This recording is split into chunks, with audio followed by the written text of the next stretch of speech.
This morning our subject will be the artisan in the temple. The artisan in the temple is always each individual. Each of us are consecrated to being workmen to build the temple of God. Somewhere along the line in the snarl of the human personality, we become involved in the concept of saying, someone else but not I. We do this through several methods. We eliminate ourselves from becoming artisans by saying we are not worthy of being artisans. We eliminate ourselves from becoming artisans by saying other people do not think we are worthy to be. Therefore, the first concept that is utterly important to us is the concept of recognizing not what man thinks, but what God thinks and what God has thought. The primal purpose of the Creator to make of man an artisan in the temple, then, is an activity of the wise master builders of the race, the ascended masters. Many times we are prone also to fail in the recognition of their role in our development. This is done through many methods. Again, I am not worthy, or someone does not think me worthy. And this is always based on past performance and the assessment of either the individual or the other person of our value in life. And our value in life is in reality on a sliding scale. Which way do you want to slide? That's what it boils down to. Personally, I don't think that we should slide either way. I think we should move forward and be propelled forward by the great motor of life, which is joy. Saint Germain has referred to joy as the motor of life. I think that joy in being an artisan in the temple is probably the most important function that a human being can actually engage in. We have many functions from the cradle to the grave, but our destiny lies not there. We eat, we sleep, we procreate, we marry, we are given in marriage, we enjoy nature, we work. We may amass money, or we may have no money. We may develop a little, or we may not develop at all. It's all a matter of what takes place in our individual worlds. For here man is very much the individual, and the artisan in the temple is first of all an individual. It is true, of course, that we're all a part of God. We can apply this to the whole world. We can say that Adolf Hitler was a part of God, as well as we can say that Mother Cabrini was a part of God. We can apply this term, this epithet, to the most sublime individual or the most ridiculous individual, the Austrian paper hanger who ruled an empire. It doesn't matter, some people say. I say that it does matter, and the masters say that it does matter, and our presence tells us that it matters. It matters very much what we do and what we think. As a man thinketh in his heart, so is he, is not only a truism, it is a statement and restatement of the old law. Therefore, the artisan in the temple must be aware of his thoughts about himself, because our thoughts about ourselves are indeed effective. They're effective and they're affective. They affect us for good or ill, and they affect others for good or ill, our thoughts. And so I want to discuss with you, in connection with this sermon this morning on the artisan in the temple, the question of spiritual facility. In other words, the opening up of spiritual vision, the powers of spiritual perception. This seems to be a goal in the lives of many people. The desire to be able to do the same thing that Jesus did, that the great masters do. And they will apply it to seership as well, and say, I would like to possess the power to be able to see into the invisible, to be able to hear at a distance, to be able to project the consciousness out of the body. Recently, I visited with a man who was assisting Tom Miller in making our movie. And on his desk, I found where the nameplate usually goes, a plate that said, Chairman of the Board, B-O-R-E-D. And I realized full well, even in that whimsical statement, that many people today are bored because they are not artisans in the temple consciously. If we are integrated into a master plan, or integrated into the master plan in our consciousness, we have an entirely different sense of doing. Everything we do takes on a different phase of meaning. The little boring task becomes a movement in the mainstream that is leading us to a final goal, which final goal we recognize is only final in a cyclic sense, because once it is achieved, a greater goal is beyond it, and the ultimate purpose is thereby served.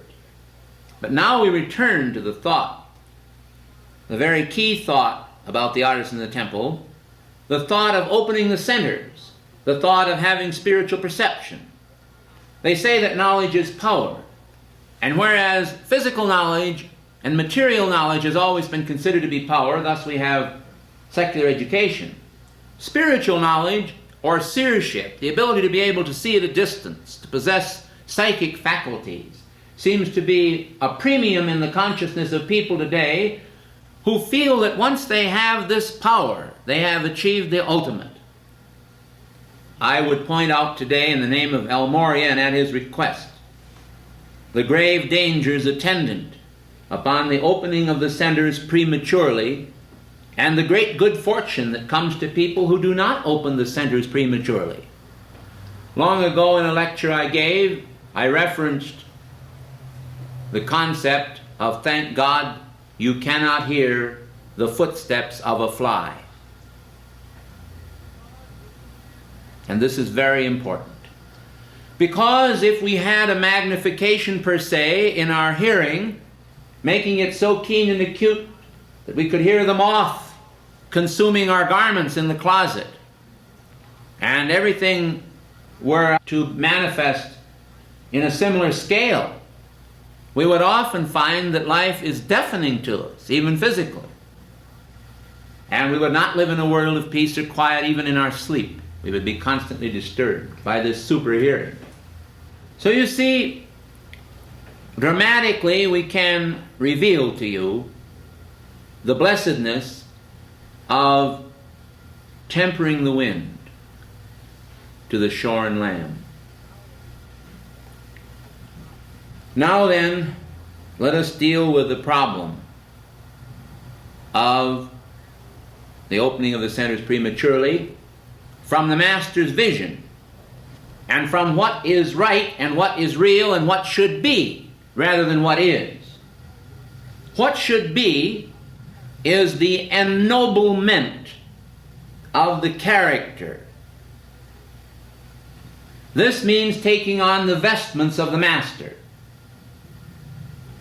The vestments of the Master. Investing one's consciousness in the Master's sense about everything, leaving alone the human sense. When we take on the Master's character and ideals, we become a different person. We are changed. This alteration, then, is a prerequisite to the opening of the centers. But those who put the cart before the horse, and many are doing it, will often find themselves a helpless victim of a macrocosmic world where they are a microcosmic entity. A moving picture was shown on television recently a rerun of an old movie called The Shrinking Man. It dramatically illustrated this whole concept. The man began to shrink until eventually he had to live in a dollhouse. Then from the dollhouse he went down to the point where he could crawl into a mouse hole, and he had to run from the house cat. In the end of the movie, after having had a battle with a spider, wherein he used the pin as a harpoon and finally impaled the spider on this pin, he escaped into the grass, which was a forest of giant trees, through an opening in the screen which was larger than a window. And he continued to shrink.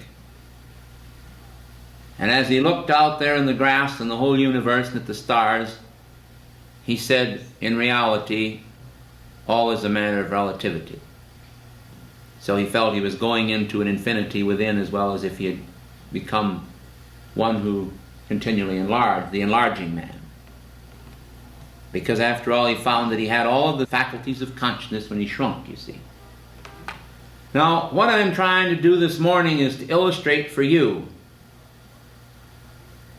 for all time I hope, the principle that the horse must be before the cart, the horse of development, of character ideals, of spiritual rapport with God and the masters, that enables us to think in their terms and in their frame of reference before we open those ghastly centers, which can become the means, yes, of our reaching into the macrocosm and finding God, but prematurely when opened can cause us no end of grief, because we find ourselves helpless, naked, before this whirlwind of psychic forces which will be able to move us as easily as a straw is cast into the wind. So above all things then, understand that the artisan must first of all develop the consciousness of the temple of God. He must recognize that his body is the temple of God, but he must carry it a step further and say that his mind is the temple of God. People don't understand St. Paul. They don't understand the scriptures that refer to the fact that the body of man is the temple of God, and they don't understand that the body is always fourfold. When the term is used in the scriptures, the body is the temple of God, it means the body, the consciousness, the mind, the feeling world, the allness of man, of individuality, is the temple of God. But we seem to think in terms of the body, and we wash the outside of the platter scrupulously clean. We clean our ears, we clean our noses, we clean our face, we clean all over physically. But we are dirty in our minds, and dirty in our consciousness, and dirty in our feeling world without ever realizing it, because we attach scrupularity, the state of being scrupulous. We attach this to the physical self and often overlook the real human being, the total consciousness of our being. And this is why I say that it is very clear to me now that the artisan must always first develop his spirituality, his spiritual nature. He must develop his feelings of love and obedience to the Christ, his feelings of respect for human beings that are here on earth besides him. Right beside us, people are living, and they have rights. We see it on the nation's highways. We saw it again, dramatically illustrated, that almost every single time that we went forward to pass, even if we were only 10 feet behind another car, the other car, if it was a Volkswagen or a huge van, would pull out directly in front of us, having no regard whatsoever for their own life or limb or for ours. And the speed didn't seem to matter. We could be coming at them at 80 miles an hour or coming at them at 20 miles an hour. They would still dart out, you see. Showing that the problem that the world has today is a problem of recognizing one's brother and showing, evidencing concern for his life, not just our own. We find that in the social aspects of organizations such as the Communist Party and the Center for the Study of Democratic Institutions in Santa Barbara, that these social aspects are stressed and they are considered as human problems solvable in the chemistry of humanity. But the centuries have not shown or demonstrated, in fact, that man by intellectualism is able to effect emotional control. To the contrary, those who are at all versed in skillful diplomacy soon come to realize that there is no question about it. You have to win the feelings of people before you can even direct or guide their minds. So we again learn about others and we learn about ourselves in those interpersonal relationships that we engage in through what we term friendship and through this business of living. So the artisan in the temple must be exceedingly aware of himself. And the artisan in the temple must be aware of the need to first develop the Christ aspect of the person, and then to understand that once the Christ aspect is developed, that it itself possesses the natural trigger quality of triggering the stream of natural unfoldment, whereby the spiritual, the psychic senses, the seeing at a distance, the penetrating vision will unfold with it. And I can cite, although I do it humbly in God's eyes, to a very limited degree, my own experience, that I never did stress developing along the path of reading people's auras, looking into their past, finding out who I was in some past life. I never stressed being able to project my consciousness at a distance, to control the forces of nature, to bring the elements under obedience. No. Instead of that, I stressed proximity to the deity, both as the deity and as the ideals of the deity. We must recognize then, dear hearts, and I hope you're not too tired to listen to me, because this is a very important concept. We must recognize that the deity as a person is one aspect, but the deity as his own law is another vital aspect. And you cannot, I repeat, you cannot validly separate the laws of the deity from the deity. To make a friend out of God and to flaunt his laws will always bring about an attendant manifestation of human jangle and discord in your world that will bring you down and will not raise you up, which should be your aim. So I want to stress that friendship with God means friendship with his laws also, of reasonability, of decency toward our fellow men and to organizational purposes. But now we come for a moment, we stop our process on the artisanship in the temple, on the artisan in the temple, and we begin to examine the aspect of the artisan in the temple from the standpoint of the guild. We are going to look at group activity for a moment in the temple. We talk about individuality and individuality of expression. But we ask ourselves in the business of the workaday world, in the business of living, what can we do as a group that we cannot do as an individual? And we find that we have multiplied the power of the individual enormously in the world scene when we harness the individual's talents and abilities in group action. And so here we have the developing of what we will term a spiritual guild. And the forming of the spiritual guild is, in essence, the activity of the Great White Brotherhood.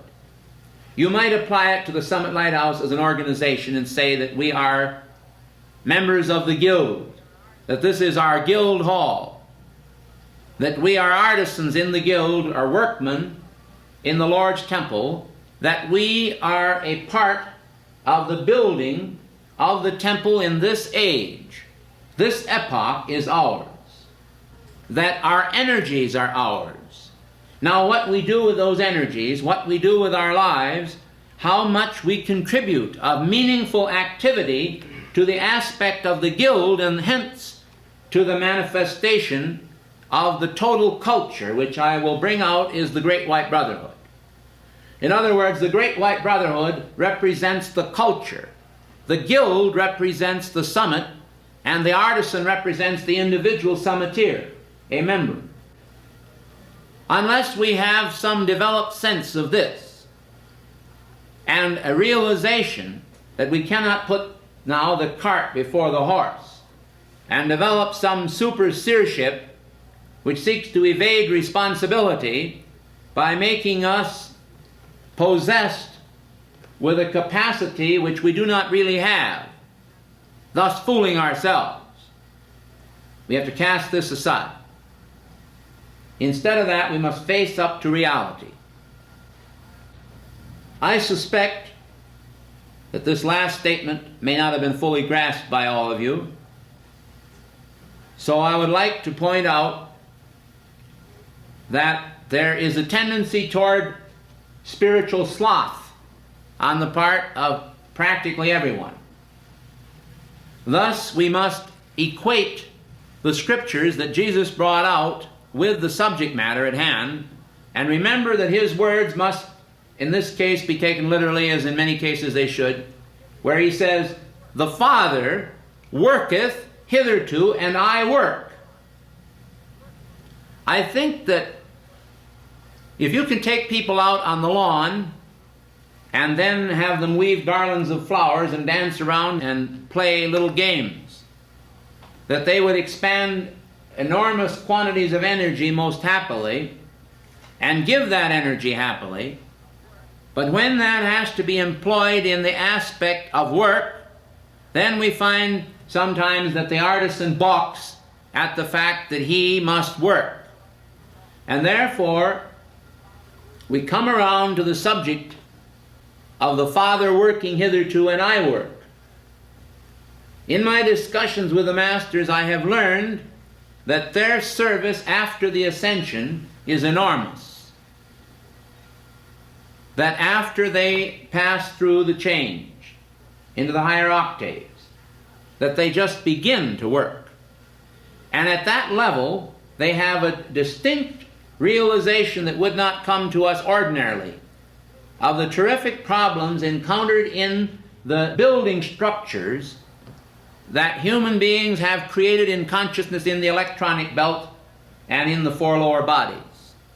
In other words, we have a tremendous structuring of distortion which has occurred in most people. The artisans at the summit here are no exception. Just because we join the guild does not immediately transform us electrically, electronically, so that we can fit the highest schema of the masters. On the contrary, all it does is open the door or afford us an opportunity for the expansion of our identity. We are cells in the body of God, but unless we are working cells with the capacity for expression of the deific idea that is actually the concept of God for the guild, the concept of God for the culture, then you see we are working against nature, not flowing in the mainstream thereof.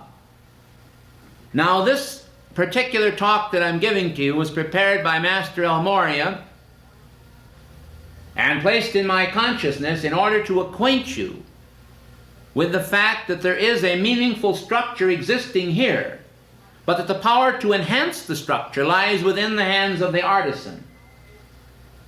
It cannot lie entirely in the hands of the group or the guild, because the guild is no greater in its expression than the sum total of the greatness of the individuals put together.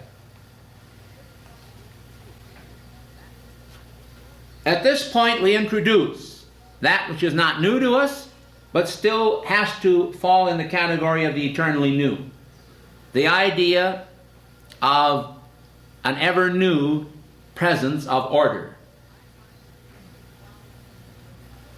I find that the greatest problem in the universe is really chaos. because chaos is any form of disorder. It doesn't matter how minute it may express. You wear glasses, you have misplaced them. You reach for the glasses. You cannot see without them. You cannot read a word of print. You immediately are faced with a dilemma of where are my glasses? You use money in order to pay for goods or services. You are in a restaurant or a doctor's office, and it says cash on the spot, Johnny. And you reach in your pocket, and your wallet is missing. Someone stole it, or you left it home. You immediately face a dilemma. What are you going to do about it? The man wants his money. So we live in a very, very practical world, where chaos introduced into that world shows the need for order. And therefore the Master has stressed to me that the time has come for what he calls the Guildhall consciousness, to enter into the artisan sense, as well as the artisan to now begin the development of his sense as a workman in the house of God. I suspect that sloth is probably the devil's greatest tool, one of the greatest, that and discouragement. And I think nothing discourages us more than sloth.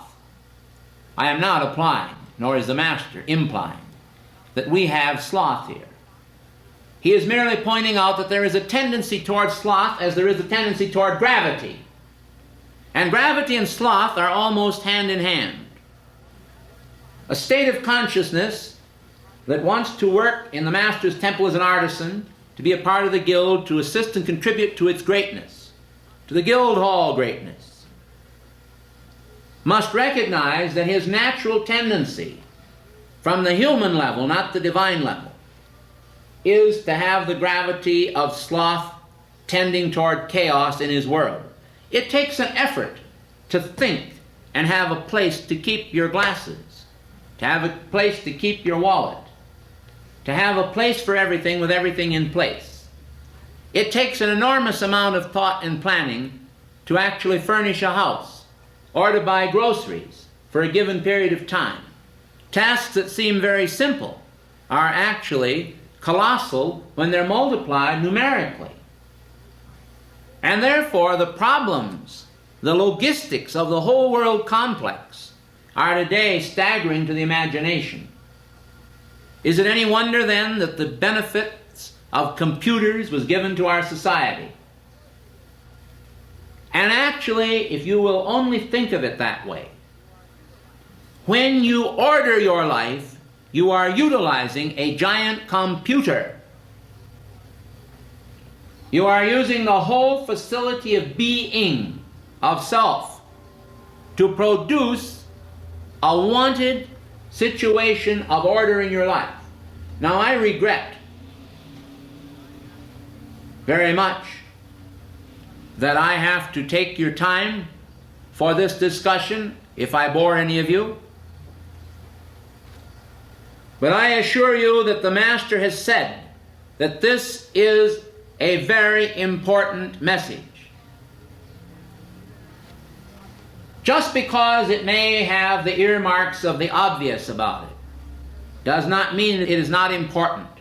The Master says the word artisan, the word guild, the word culture, judged from the spiritual aspect, are very vital because they are keys to a functional manifestation of hierarchy upon the planet. Hierarchy is not going to manifest just through the intellect. Hierarchy will manifest through the fourfold nature of man. When we do not need this body anymore, we can shed it. As long as we need it, we should have it in good health and have it in joy. I think then that if we will recognize the forming of good habits and feeding them into our computer is going to make automatic a great deal of our normal functions. And as it makes these functions automatic, it will take more and more of the strain off of the developing embryo from a spiritual standpoint. We are embryonic gods as long as we are involved in the temple magic of just working on the physical body to see that it produces a feeling of elan, of well-being. As long as what we're doing is just that, we are neglecting the developing of our immortal soul. So therefore, shall we then dispense with the physical body? How ridiculous can we be? Of course not. The physical body is an important function, or we would not have it.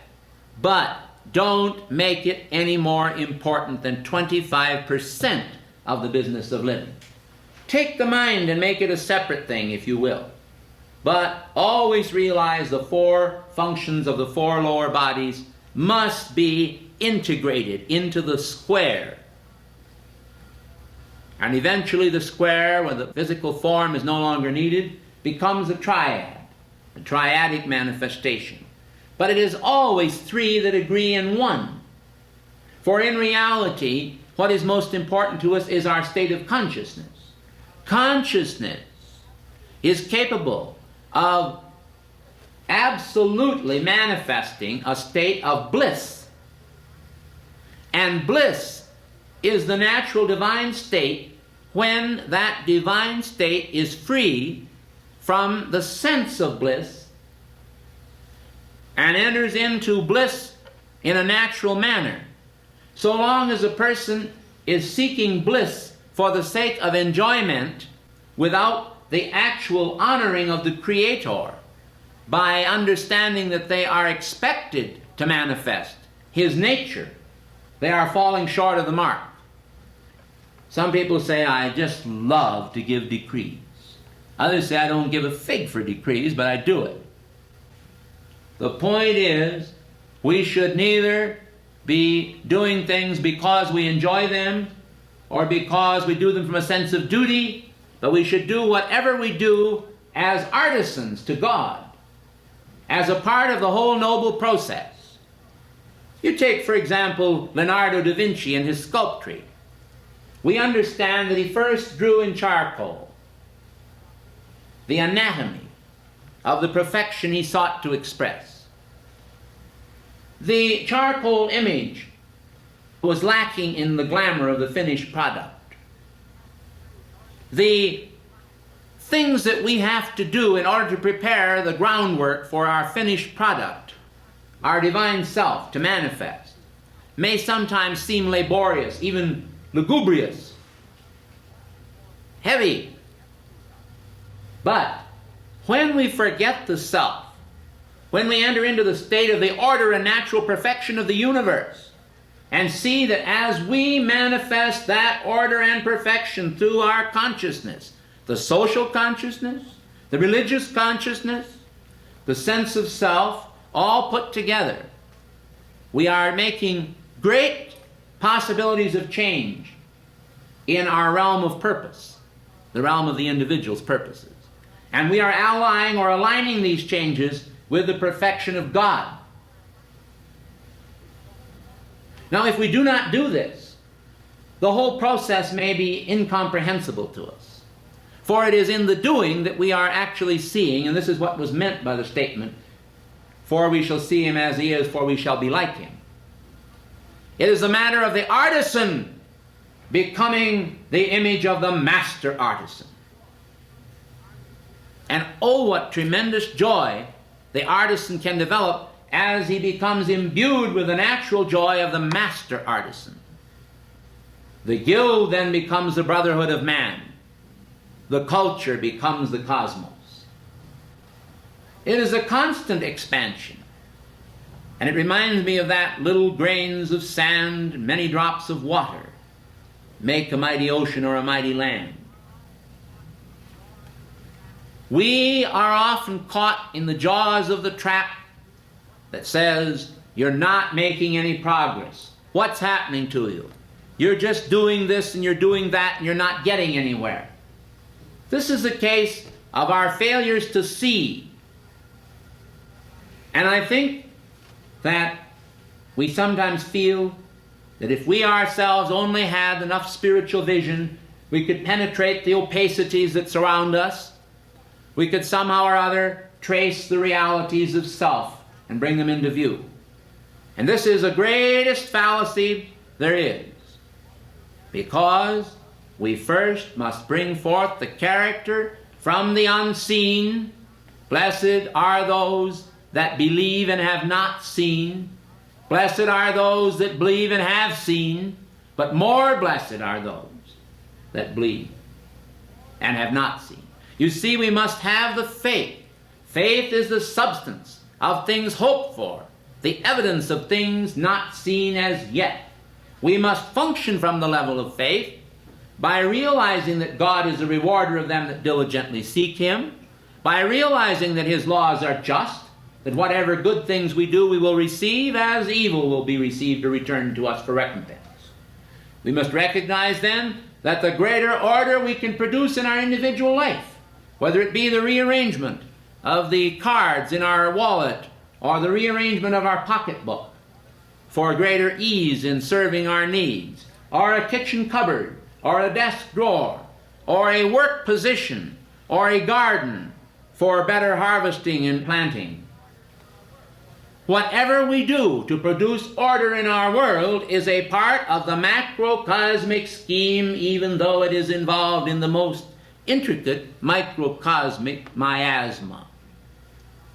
Order your life then, and you bring about heaven's first law as the artisan of God in the temple of being. Order your life then, and you take the first step to produce the building of a pyramid. Order your life then, and you join issue with the problems that confront us as a nation, as a world, as a people. Because order is the key to it all. And this is not something that we do once and then it is always done forever. We are ordering and we are reordering. And our reordering is often more important than our original ordering. Because hopefully we have established in the field of mind, in the field of the feeling world, a greater sense of what we are doing. And this is why I say to you today, as we stand upon the threshold of a great springboard that is going to catapult us into prominence in the world, that unless we are ready for that, unless we are ready for Saint Germain's plan, unless we are ready with our visual aids, unless we have the facilities to train the people, and the program developed here in our pilot activities, we are going to be caught in the middle of the stream, and we're not going to have anything that we can travel on. We're going to drown then, or be inundated in the new age, and we ourselves will not be ready for it. Now the young people all over America today are clamoring in the excitement of life for reality. And all that the world is giving them is a constant, repetitious, boring cycle of sex and more sex, from a face that is a little more vivacious or a little more interesting than the other face. And youth is constantly supplying these new goddesses of the screen, the sirens that lure men to their doom. And what they can't do with sex, they're doing now with glamour, and they're doing it also with greed. They're showing them, now if you had this money, you could have a bigger car. You could travel all over the world. You could have more women than you have now, and higher up women. You know, women that are better. You've been playing around with trash now, fellow. Now if you just had a little more money, you could get into the big circuit. Now if we're going to move in that mainstream, where are we? We're nowhere. And the church today is totally confused about the nature of being. What we need then is the artisan in the temple who will understand the direction in which he is moving. He will understand the direction of the flow of the mainstream of spiritual life. He will understand how to guide his four lower bodies. Krishnamurti, when he was under the direction of Lord Maitreya, he said, "Your body is the horse upon which you ride." And many of the theosophical tenets were imbued with more knowledge of the Christ than anything that has ever come down to us since, until The Masters in this time, through the summit and other avenues, finally opened up the consciousness of man to the I Am presence in Holy Christ's self. And that, of course, has opened up new vistas. Now today, we are bringing forth, in preparation for supplying the needs of millions of young men and women, for the hands that will be disillusioned by drugs, disillusioned by sex, disillusioned by money, disillusioned with their world, they will reach up and say, where can I touch the reality of the face of the Christ? And we must be ready. We must be ready by the visual aids in films, in music, in decrees, in prose, in instruction books, in classroom techniques, in scientific instruments, in a university, and in universities, in instructors, in ministers, in musicians, and in workmen of all sorts that will form by their craft the total Guildhall production of victory for this planet. This is the movement of the New Age. This is the plan of the Master. This stood behind the purpose of Santa Barbara.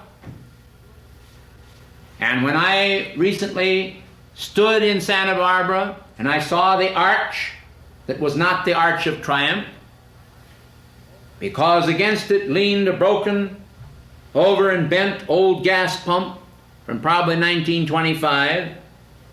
As I gazed at that arch cracked by earthquakes, and I realized that we had to mend the arch, I saw not only the mending of that arch by the work of our hands and the devotion of our hearts, but I saw the preparing of the necessary classrooms for the first teachers to be turned out by the summit. Because there at Santa Barbara is going to be the esoteric school of the Fraternity of the Keepers of the Flame. Here will arise, if the plan be followed, and I always put an if in, because you people are the if, and so am I. We are the ifs. On our backs ride the power of the future. What we do will be determined. It's not going to be determined by Stringfellow Barr of the Center for the Study of Democratic Institutions, or by Robert Maynard Hutchins, or by those people who feel that they are intellectually the elite of the planet and thus the architects of the New Age, but it is, and I say ought to be, determined by the Ascended Masters, by those who understand how to hold in their hands a culture and pass that culture to us. That is what is needed. And therefore we are preparing to counteract the vicious socialistic forces that seek the regimentation of man and the binding of man to the wheel of the ancient law of the ox cart. Just treading the treadmill of existence in a social dream fostered by the illusions of some intellectual. In its place, the greatest mind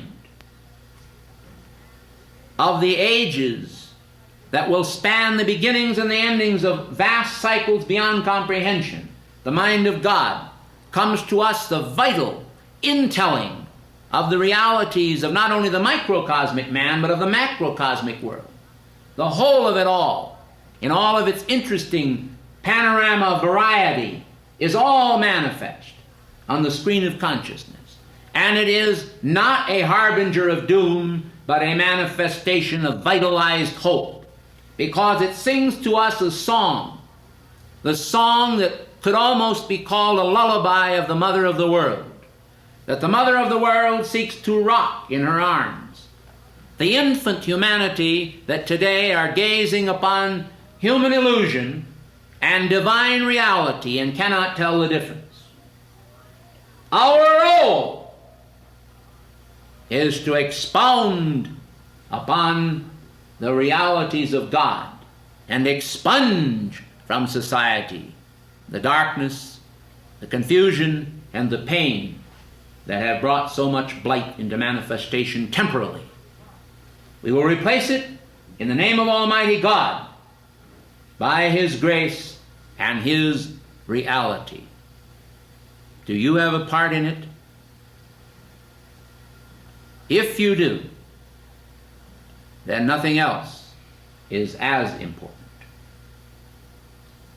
Thank you.